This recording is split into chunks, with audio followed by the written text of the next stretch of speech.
2020 වර්ෂය ආරම්භ වුණේ මුළු ලෝකයේම සියලු දෙනාගේම හිතේ අලුත් බලාපොරොත්තු රැසක් පොදිබැඳගෙන 2020 යන අංකයේ සමමිතික බව නිසාත් බොහෝ දෙනෙක් මේ වසර අතිශයින්ම සුබදායක වර්ෂයක් වනු ඇතැයි විශ්වාස කළා.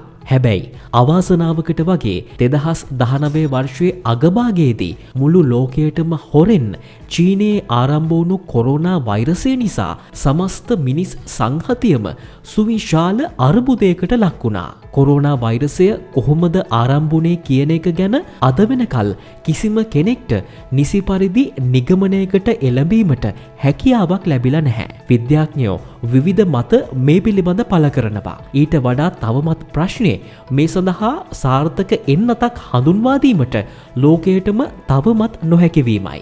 ඒත් කතාවට නම් කියන්නේ වෛද්‍ය විද්‍යාව අතිශයින් දියුණුයි කියලා. මේ හැම දෙයක් ගැනම මධ්‍යස්ථව හිතලා බලද්දී එක දෙයක් පැහැදිලි.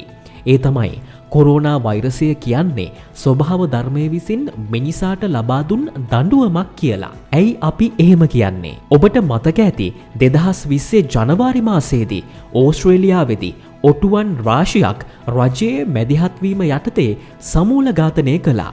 ඒකට හේතුව විදියට ඔවුන් ලබා දුන්නේ ඕස්ට්‍රේලියාවේ ලැබුගිනි ඇති වුණ නිසා ජල අර්බුදයක් ඇතිවෙන්න නියමිත බවත් ඔටුවන්ගේ ජල පරිභෝජනය අධික වන බැවින් ඔවුන් මරණයට පත්කිරීමෙන් ජල සම්පත සුරකීමට හැකියාව ලැබෙනවා කියන හේතුව. ඔටුව මැරීමෙන් සමහර විට ඕස්ට්‍රේලියානුවන් තමන්ගේ ජල සම්පත රැකගන්න ඇති.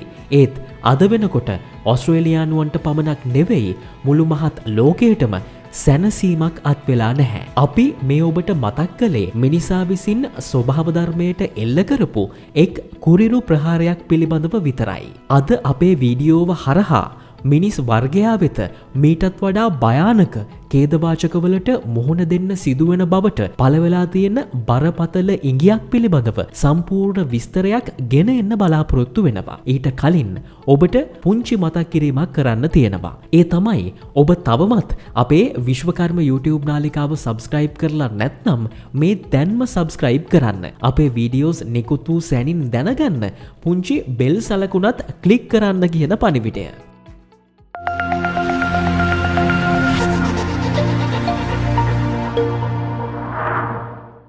කොරෝනා වෛරසය ආරම්භ වුණ කාලේ අන්තර්ජාලයේ බහුල වශයෙන් ෂෙයා වුණු මීම්ස් කිහිපයක් ඔබට මතක ඇති. ඒ මීම්ස් වලින් කියවුනේ වවුලෙක් විසින් සමස්ත 2020 වර්ෂයම විනාශ කරලා දැම්ම කියන කතාව. මොකද ඒ දවස්වල අපි හිතාගෙන හිටියේ කොරෝනා වෛරසය වවුලෙක් මගින් සම්ප්‍රේෂණය වුණා කියලා. සමහර විට ඒ මතය ඇත්ත වෙන්න පුළුවන්. හැබැයි ගැටලුව තියෙන්නේ චීනය වගේ රටවල ඉවක් බවක් නොමැතිව ආහාර සඳහා සත්ව ඝාතනය මගින් ස්වභාව ධර්මයට එල්ල කරනු ලබන බලපෑම අපි මේ මීම්ස් ෂෙයා කරද්දී අමතක කරලා දාපු එක. සාමාන්‍යයෙන් කතාවට කියන්නේ චීනේ වෙළඳපොලකට ගියොත් වෙළෙන්දා ගෙනල්ලා තියෙන මස් ජාතියේ නම ඒ වෙළෙන්දවත් දන්නේ නැහැ කියන එක. අද වෙනකොට අපේ රටෙත් චීන ජාතිකයෝ වැඩි වශයෙන් වාසය කරන ප්‍රදේශවල බල්ලන් මරලා හරි සල්ලි හම්බ කරන්න අපේ රටේ මිනිස්සු ඇතැම් අවස්ථාවල පෙළඹිලා තියෙනවා. ආපහු අපේ ප්‍රධාන කතාබහට ආවොත් අපි ඔබව 2019 වසරේ නොවැම්බර් මාසයට රැගෙන යන්න කැමතියි. සමහර විට ඔබ ඇමසන් වනාන්තරයේ ගිනි ගැනීම පිළිබඳ කම්පා වෙලා Facebook එකේ ප්‍රොෆයිල් පික්චර් එකත් වෙනස් කරලා හනක් නගන්න ඇති. ඒ ගිනි ගැනීම් වලින් විනාශ වුණේ ලෝකයේ පෙනහළු වලින් එකක්. ඒ වගේම ඇමසන් වනාන්තරය තමන්ගේ ජීවිතය හා සමානව රකින ගෝත්‍රික ප්‍රජාවන් රාශියක් ඒ ආශ්‍රිතව ජීවත් වුණා. ඒ වගේම ඒ පරිසර පද්ධතියේ පමණක් වාසය කරන අති දුර්ලභ සතුන් සහ ශාක රැසකට නිවහන වුණේ මේ වනාන්තරය. මේ තරම් මිනිසාට වැදගත්කමක් තියෙන ඇමසන් වල ගිනි ගැනීම ඇති වුණු ආකාරය අදටත් අභිරහසක්. බොහෝ දෙනෙක් විශ්වාස කරන්නේ ඇමසන් වනාන්තරයේ කොටස් මිනිස් පරිභෝජනය සඳහා යොදා ගන්න ව්‍යාපාරික සහ දේශපාලන ප්‍රජාව එකට එක්වෙලා කරපු විනාශයක ප්‍රතිඵලයක් ඒ විදියට සිද්ධ වුණා කියන එක. මේ හරහා සමස්ත ස්වභාව ධර්ම පද්ධතියටම සිද්ධ වෙලා තියෙන හානිය පිළිබඳ කිසිම කෙනෙක්ට තක්සේරුවක් ගන්න බෑ. දැන් ඔබට අපි යලිත් යමක් මතක් කරන්න කැමතියි. ඒ තමයි චීනය තුල කොරෝනා වෛරසය පැතිර යන්න ආරම්භ වුණු කාලය.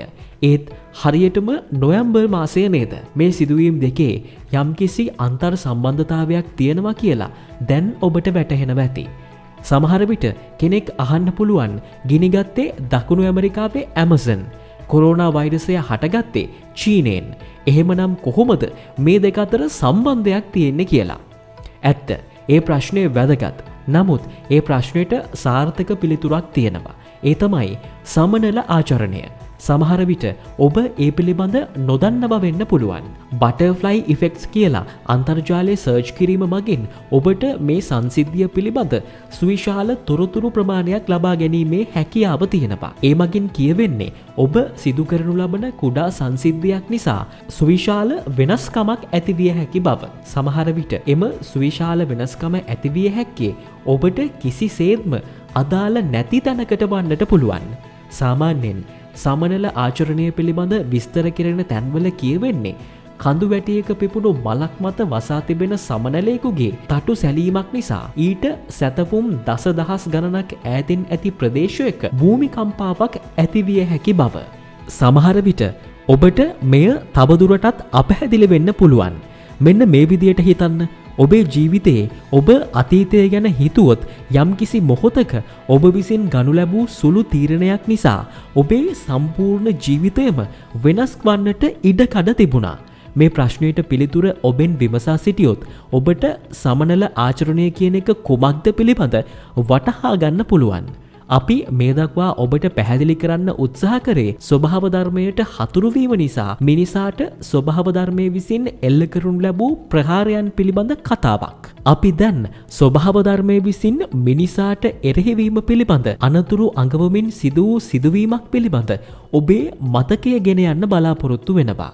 මේ සිදුවීම අද වෙද්දී බොහෝ දෙනෙක්ට සම්පූර්ණයෙන්ම අමතක වෙලා ගිහිල්ලා තියෙන්නේ. මේ සිද්ධිය වෙන්නේ කොරෝනා වෛරසය නිසා සමස්ත ලෝකෙම අක්‍රිය වෙලා ගිය මොහොතක. ඔබට මතක ඇති ඒ කාලය තුල ඕසෝන් වියන යලි යථාවත් වී ඇති බව විද්‍යාඥයින් සතුටින් ප්‍රකාශයට පත් කළා. ඒ වගේම දිගු කාලයක් කර්මාන්ත ශාලාවලින් පිටවුණු විෂ දුම් නිසා නොපෙනී ගිය හිමාල කඳුපන්තිය ඉන්දියාවේ බොහෝ ප්‍රදේශවලට දර්ශනය වීමට පටන් ගත්තා.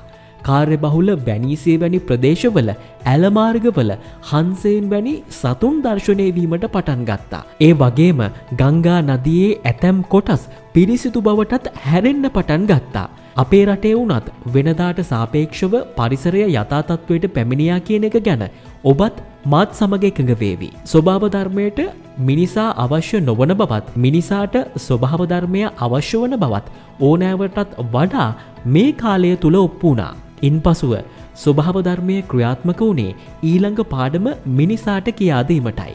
දවස අගෝස්තු 4 වෙනිදා ලෙබනනයේ බීරූට් අගනුවර වරායේ නවතා තිබූ නෞකාවක ගබඩා කර ඇති ඇමෝනියම් නයිට්‍රේට් තොගයක් පුපුරා ගියා. මේ හේතුවෙන් 200කට අධික පිරිසක් මිය ගොස් 6500කට අධික ප්‍රමාණයක් තුවාල ලැබුවා. ලක්ෂ 3කට අධික පිරිසකට නිවාස අහිමි වුණා. දේපළවලට සිදුවී ඇති හානිය ඇමරිකන් ඩොලර් බිලියන 15ක් පමණ වනු ඇති බව පැවසුණා. මෙය සැලකෙන්නේ මිනිස් ඉතිහාසය තුල සිදු වූ දැවැන්තම න්‍යෂ්ටික නොවන පිපිරුම ලෙස. මේ පිපිරුම් හඬ කිලෝමීටර 250ක් පමණ ඈතින් යුරෝපයට පවා ඇසී තිබුණා. ඇමෝනියම් නයිට්‍රේට් ප්‍රධාන වශයෙන් නිෂ්පාදන දෙවර්ගයක් සඳහා භාවිතා වෙනවා. එකක් රසායනික පොහොර, අනෙක පුපුරන ද්‍රව්‍ය. ඇමෝනියම් නයිට්‍රේට් අඩංගු රසායනික පොහොර භාවිතය මගින් පසට පාංශු ජීවීන්ට ඇතිවන හානිය කිසිවෙකු විසින් ගණනය කර නැහැ. මීට කලින් අපි බීරූට් පිපිරුමෙන් සිදුවී ඇති මරණ ගණන පිළිබඳව නිශ්චිතව සඳහන් කළා. නමුත් රසායනික පොහොර භාවිතය නිසා නූපන් පරපුරට පවා කර ඇති අසාධාරණය පිළිබඳ අපිට අදහසක් තියෙනවා.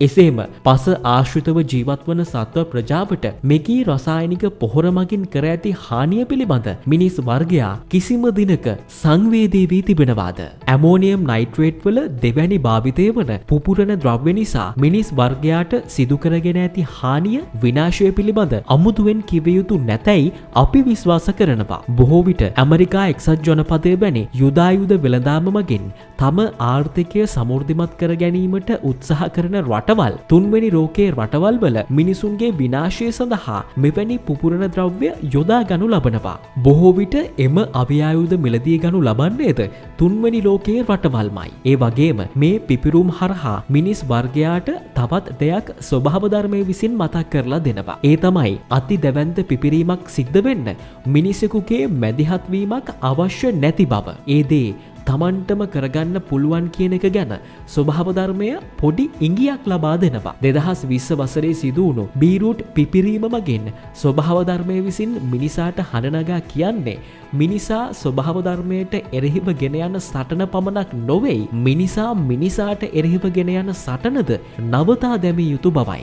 නමුත් ගැටලුව වෙන්නේ අද දක්වාම මිනිසා එම පණිවිඩය නිසි පරිදි වටහා ගැනීමට සමත් වී ඇද්ද යන්න පිළිබඳවයි. එසේ වටහා නොගන්නා තාක්කල් කොරෝනා වෛරසයට වඩා භයානක රෝග පීඩා ආදිය පමණක් නොවේ, බීරූට් පිපිරුමටත් එහා ගිය පිපිරුම් ලෝකයේ තුලින් වාර්තා වෙන්නට පුළුවන්. දැනටමත් යුරෝපයේ දෙසින් මිනිස් වර්ගයා යලිත් එවැනි විනාශයක් බලාපොරොත්තු වන බවට පැහැදිලි සාක්ෂි ලැබී ඇති බව කනගාටුවෙන් උනත් කියන්නට සිද්ධ වෙනවා. ආරම්භයේදී අපි කිව්වා ඕස්ට්‍රේලියාවේ ඔටුවන් සමූල ඝාතනය වුණා කියලා. ඒ වගේම ඉන් වැඩි කාලයක් ගතවන්නට පෙර කොරෝනා වෛරසය මුළු ලෝකෙම වෙලා ගත්තා කියලා.